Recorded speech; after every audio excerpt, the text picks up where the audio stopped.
Eu quero iniciar essa aula mostrando para vocês essa pintura que representa Hipócrates, né, recusando presentes que vinham do imperador que estava precisando dos serviços dele.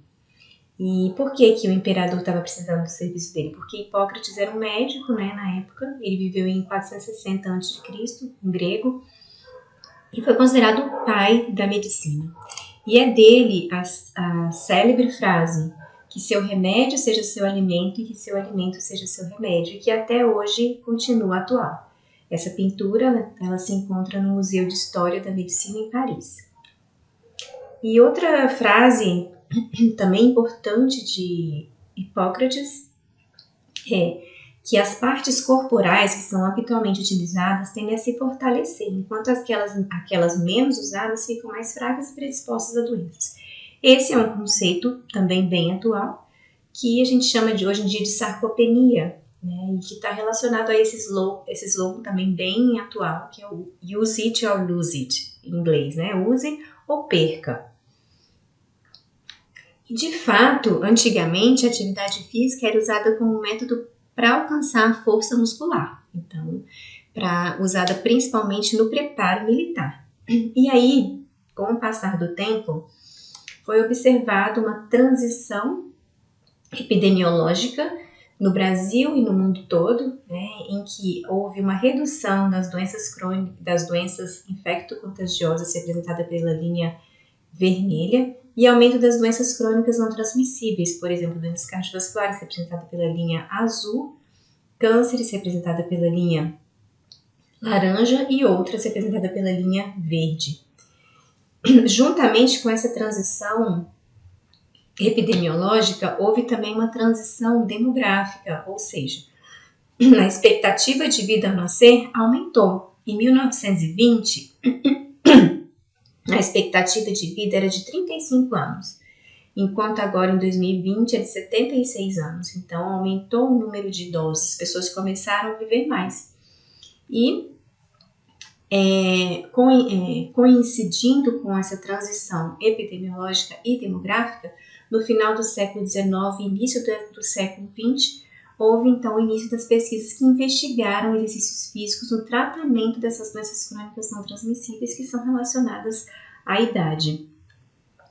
E hoje em dia, né, esse artigo não é tão atual, mas é de 2015, nós temos artigos como esse que dizem que o exercício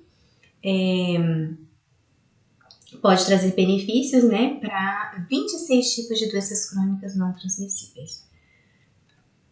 Então, como que o exercício previne e trata? Quais são os mecanismos por trás? Será que nós já conhecemos todos os mecanismos pelos quais os exercícios físicos podem tratar e prevenir as doenças crônicas não transmissíveis? Por isso que o tema dessa aula de hoje é a proteína cloto como exercina e seu papel na prevenção e tratamento das doenças crônicas não transmissíveis. Lembrando que exercina são substâncias produzidas pelo corpo após a prática de exercício físico. Meu nome é Clíslia, eu sou nutricionista atualmente do Hospital Universitário de Brasília, sou especialista em obesidade e emagrecimento, tenho mestrado em Ciências da Saúde e sou doutoranda em Nutrição Humana. No conteúdo dessa aula, eu vou abordar uma breve introdução sobre a proteína cloto, os tipos, funções e a relação dela com as doenças crônicas não transmissíveis, a patogênese dessas doenças crônicas, dando ênfase principalmente à inflamação e ao estresse oxidativo, o mecanismo de ação da cloto, como que ela atua na prevenção e no tratamento dessas doenças e os fatores que aumentam a expressão de cloto. Então, uma breve introdução sobre a cloto. Bom, a expressão cloto, ela se origina da mitologia grega, é o nome da deusa que girava a linha da vida, como se ela pudesse controlar o tempo que uma pessoa poderia viver. E esse nome foi escolhido para denominar um gene presente em animais e na espécie humana. Então, esses pesquisadores, né, do Japão, em 1997, eles fizeram um rato mutante do gene cloto. Então, o rato não produzia a proteína codificada por este gene. E esse rato, comparado ao rato que era normal, que produzia a proteína codificada pelo gene cloto, esse rato aqui, ele desenvolvia sarcopenia, osteoporose, demência, arteriosclerose e outras doenças relacionadas à idade. E ele envelhecia mais cedo do que esse rato. Então, por isso que eles deram o nome desse gene de cloto, porque é relacionado realmente ao envelhecimento. E hoje em dia sabe-se que a deficiência de cloto está relacionada a doenças neurodegenerativas, a doenças como cânceres e progressões do tumor, doenças renais, osteoporose, diabetes, doenças pulmonares e doenças cardiovasculares. E aí nós vamos ver como que a cloto ela pode prevenir ou tratar essas doenças.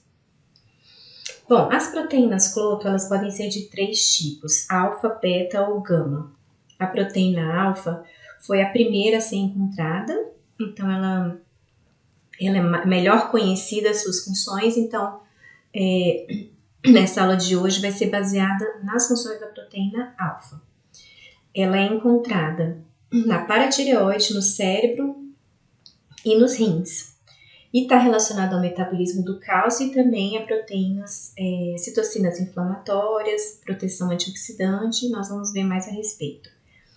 A proteína cloto beta, ela existe no fígado, no cérebro, no tecido adiposo e no pâncreas, é responsável pelo metabolismo dos lipídios, ela está relacionada ao metabolismo dos lipídios.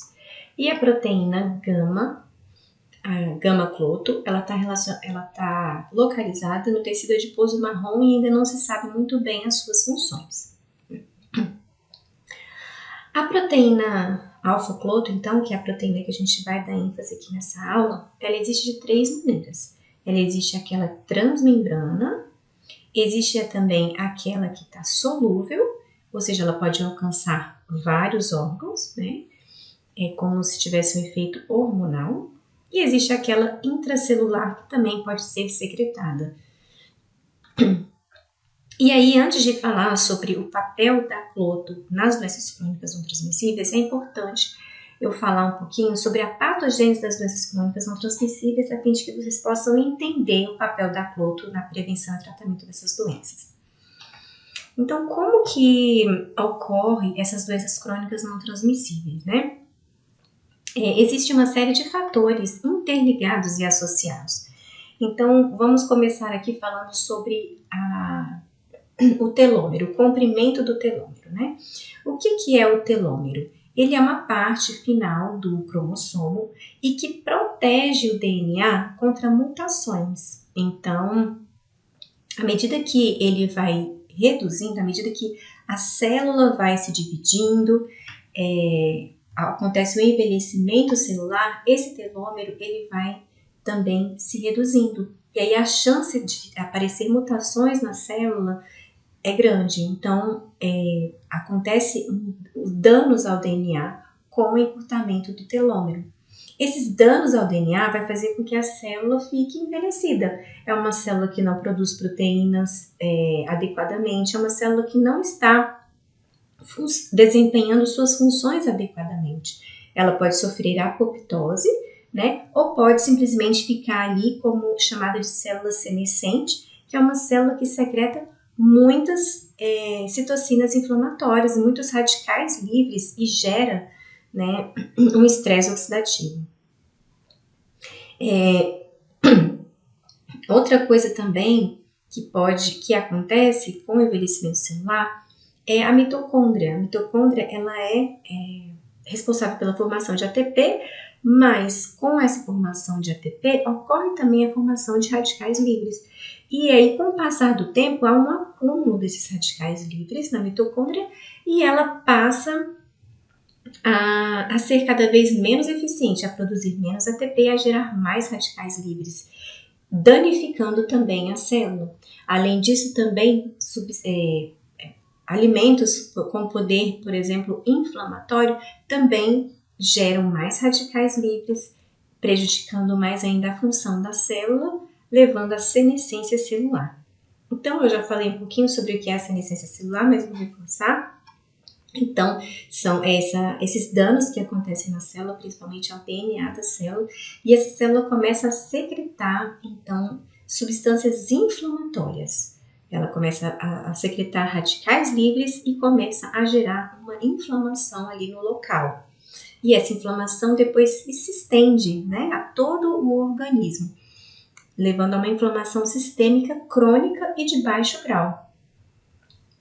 E o que seria o estresse oxidativo também, que eu já comentei anteriormente, né? É quando você tem, o nosso corpo ele produz antioxidantes e produz radicais livres. Quando a produção de radicais livres é maior que os antioxidantes, a gente fala em estresse oxidativo, onde a célula vai sofrer danos pelos radicais livres. Então, a célula vai ser atacada pelos radicais livres e levar a essa inflamação de baixo grau, né, e que é uma inflamação crônica. Essa inflamação é chamada de inflammaging. Esse nome ele foi dado por esse autor Franceschi, é um autor italiano, né, em 2000, e ela está relacionada realmente à senescência da célula, a esse envelhecimento da célula, e vai provocar alterações na função celular e na produção excessiva de citocinas inflamatórias, né, devido aos danos das células por radicais livres, né, e aí vai provocar vários tipos de doenças crônicas não transmissíveis, esse fator. E aí, por isso, agora eu vou entrar um pouquinho na parte da ação da cloto, né, nesse estresse oxidativo, nessa questão antioxidante. Então, primeira coisa, a cloto, ela inibe uma via chamada NF-kappa-beta. NF-kappa-beta é o factor nucleocappa-beta, em inglês, né? É um complexo proteico que desempenha funções como fator de transcrição. E aí, ele é ativado principalmente numa inflamação, onde você tem presença de vírus, bactérias, no estresse oxidativo, danos ao DNA, e aí ele vai gerar o quê? Mais inflamação. Ele vai gerar citocinas pró-inflamatórias, levando à inflamação. Então, a cloto inibe essa inflamação, diminuindo essa questão do que a gente chamou de inflammaging. A cloto também bloqueia TGF-beta. TGF-beta em inglês é Transforming Growth Factor Beta, que tem a ação de promover a fibrose no tecido, o envelhecimento celular, a disfunção imunológica e outras patologias relacionadas à idade. Ele também tem papel como regulador da resposta inflamatória, como supressão do tumor de células normais, mas ele é promotor do tumor de células cancerígenas. E a cloto ativa NRF2. NRF2 é o fator nuclear eritroide 2, relacionado ao fator 2. É um fator de transcrição que controla a produção de antioxidantes dentro da célula. Então, ela vai ativar a produção de antioxidantes. Com isso, diminui a LDL oxidado, que se deposita nas artérias, diminuindo a arteriosclerose, por exemplo. Diminui toda a questão de danos da célula pelos radicais livres e também a inflamação, consequentemente. Cloto inibe a via IGF-1. IGF-1 é o fator de crescimento semelhante à insulina tipo 1. Ela é uma proteína responsável por fazer o organismo crescer. Então, desenvolvimento neural, desenvolvimento cardíaco, músculo esquelético e por aí vai. Porém, é uma proteína que, desregulada, ela leva à progressão do câncer, tá? Então, assim, no desenvolvimento do câncer, ela aumenta a invasão, aumenta a mitose, aumenta a proliferação celular. Então, ela leva, sim, pode levar a metástase, né? Formação de cânceres. Então, cloto inibe essa via. E cloto inibe a via WNT. A via WNT, ou via de transição WNT, regula diversos fenômenos e eventos durante o desenvolvimento embrionário. Mas a sua desregulação também pode gerar câncer. E também ela leva a uma redução do fluxo renal e aumento da resistência periférica via vasoconstrição, por isso ela A cloto inibe a WNT, diminuindo o risco de câncer e também diminuindo a pressão arterial, porque essa via ela tem o papel de aumentar a pressão arterial. A cloto ela atua como cofator de FGF23. O que seria isso? É um hormônio secretado pelos ossos, principalmente, né? E aí a cloto, ela tá aqui a cloto que tá na membrana plasmática, ela se liga a receptores FGFR, deixando-os mais sensíveis, com maior afinidade ao FGF23. E aí, o FGF23 ele tem a função de quê? De aumentar a concentração, de aumentar a reabsorção renal de fósforo. No próximo slide eu vou falar. Então, ele aumenta a reabsorção de fósforo, né? E ele diminui a reabsorção de fósforo e aumenta a excreção de fósforo. Com isso, ele diminui a absorção de cálcio, tá? E aí, diminuindo a absorção de cálcio, ele reduz a calcificação das artérias, né? Que o acúmulo de cálcio nas artérias é um dos fatores responsáveis pela arteriosclerose. A cloto inibe também a síntese de aldosterona. A aldosterona ela é um hormônio que aumenta a reabsorção do sal nos túbulos renais, aumentando a pressão arterial. Então, ela vai reduzir a pressão arterial porque inibe a síntese da aldosterona. Além disso, a cloto ela também tem um potencial ergogênico, né? Então, ela aumenta a força muscular, ela aumenta a função física, aumenta o tamanho do músculo e a qualidade desse músculo, justamente por todas aquelas vias que eu falei, que vão reduzir a inflamação, né? Então, numa sarcopenia, a gente tem uma inflamação, a gente tem fibrose, estresse oxidativo, uma redução da regeneração muscular, redução da função da mitocôndria, redução do exercício físico. Então, a cloto ela vai melhorar tudo isso, por isso que ela é considerada também um ergogênico. E aqui eu trago um artigo, né, publicado na Biomolecules, que é uma revista B2, de classificação B2, foi publicado em 2022, recente, né, que mostra a associação entre a cloto solúvel, né, e a síndrome metabólica numa população adulta. Foi escrito por pesquisadores chineses. E aí eles começam falando sobre o que é a síndrome metabólica, né? De acordo com a National Cholesterol Education Programs do Treatment Panel 3, a síndrome metabólica é caracterizada por 3 ou mais dos seguintes aspectos. Obesidade central, que no caso de mulheres, circunferência da cintura maior que 88, no caso de homens maior que 102, resistência à insulina, glicemia de jejum de 100 ou acima, ou então sob tratamento da diabetes, hipertensão, uma pressão arterial sistólica maior que 130 ou diastólica maior que 85, ou então sob tratamento da hipertensão, e uma dislipidemia, que são triglicerídeos maior que 150 e HDL menor que 40 para homens e menor que 50 para mulheres. O objetivo desse estudo foi avaliar a correlação entre a proteína cloto e a síndrome metabólica, a concentração da cloto e a síndrome metabólica. Esse estudo faz parte de um estudo maior, né? Ele foi os sujeitos, eles foram sujeitos que participaram desse estudo National Health and Nutrition Examination Survey, que é um estudo nacional dos Estados Unidos que ele pesquisa uma população representativa dos Estados Unidos e aí coleta dados relacionados à saúde, antropometria, dados bioquímicos, e esse estudo foi então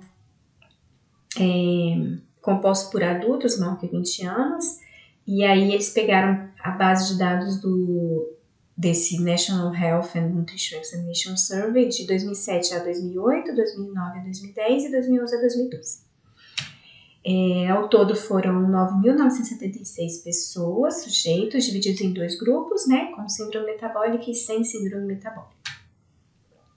A proteína cloto foi medida, foi analisado 2 vezes, foi realizada a média dos 2 valores e os valores de referência são obtidos foram esses daqui.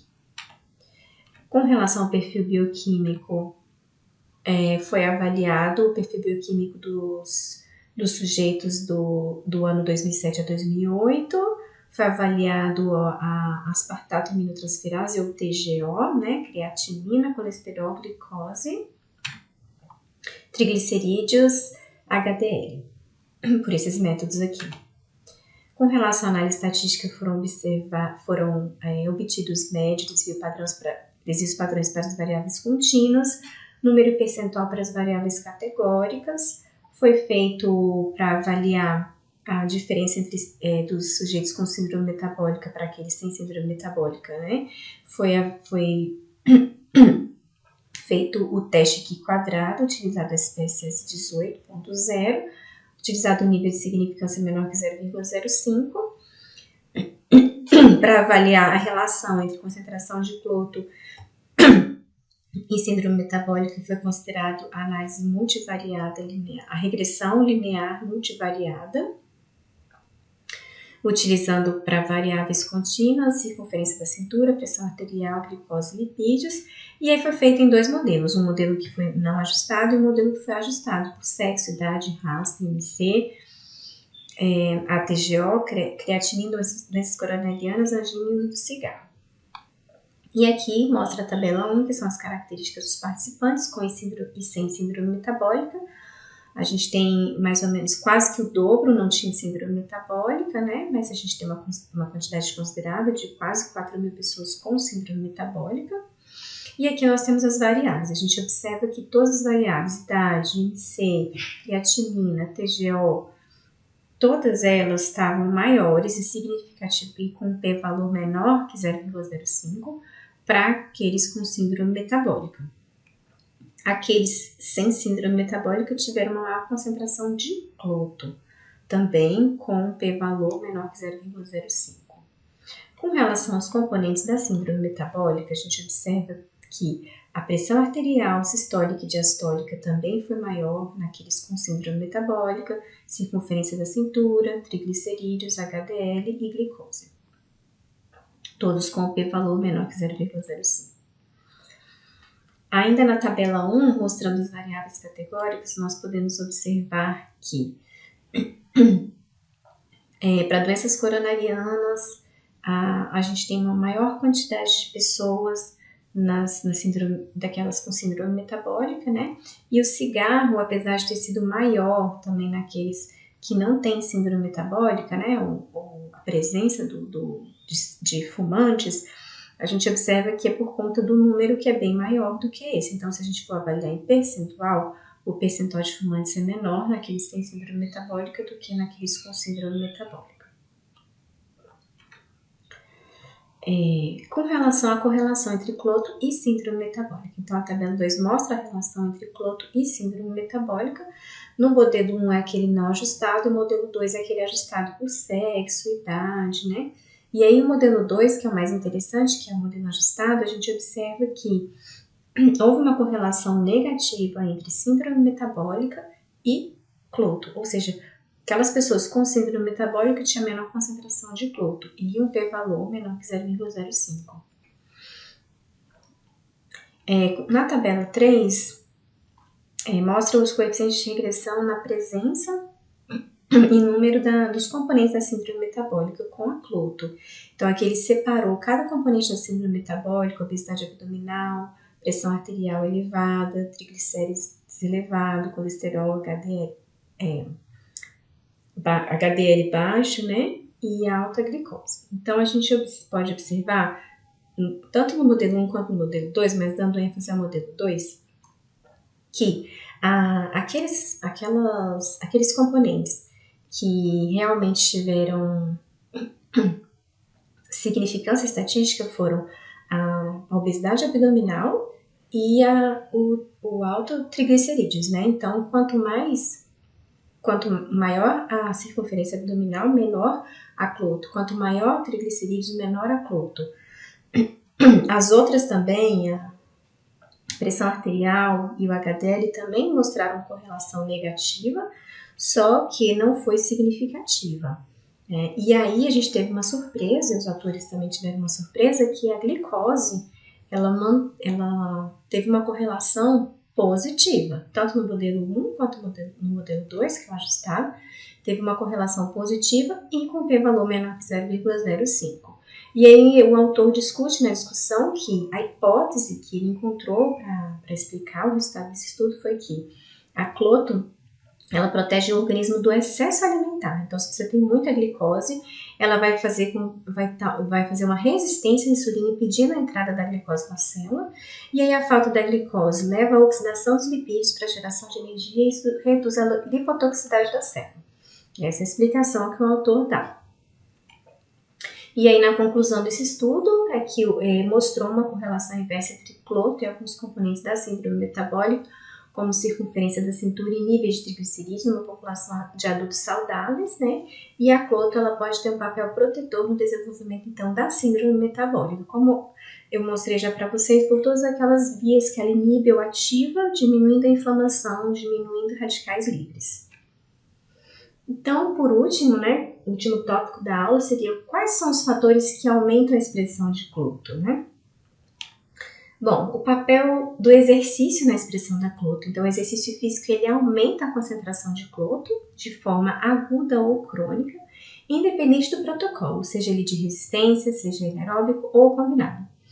E aí, há uma correlação positiva entre S-cloto e performance física também. Tá? E aí, a cloto ela é considerada, então, hoje em dia, como uma exercina, que são substâncias produzidas e excretadas pelos tecidos em resposta aos exercícios físicos, como eu já falei no início dessa aula. Essa revisão sistemática de 2022, ela foi escrita justamente por pesquisadores brasileiros, de Brasília também, inclusive, e que mostram essa relação entre cloto e exercício físico. Nessa meta-análise, eles observaram que exercícios de resistência, exercícios aeróbicos, exercícios combinados, todos eles aumentavam a concentração de cloto. Nesse outro artigo de 2019, mostra um aumento da cloto relacionado ao VO2 máximo, né, a capacidade física do organismo. Então, quanto maior a capacidade física, maior a esse cloto. Outro estudo mostrando um aumento na concentração de cloto depois do exercício em ratos. Então, separaram os ratos em ratos mais jovens, ratos mais velhos e ambos aumentaram significativamente a produção de cloto depois do exercício físico, agudamente. Aí, fazendo o mesmo estudo com humanos, né, humanos mais jovens, humanos mais velhos, eles observaram, os mesmos pesquisadores observaram que apenas os humanos mais jovens aumentaram a concentração de cloto depois do exercício, enquanto os mais velhos aumentaram, mas esse dado não foi estatisticamente significante, mostrando que a cloto também pode ser influenciada pela idade.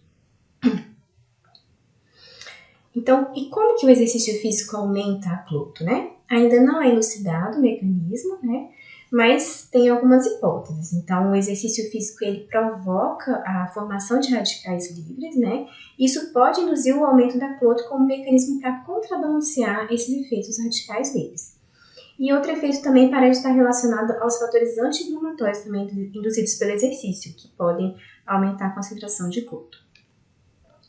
Outros autores também colocam a cloto como, talvez como uma miocina, né? Miocinas são substâncias secretadas pelo músculo, que aumentam a sua produção com a contração e regeneração muscular.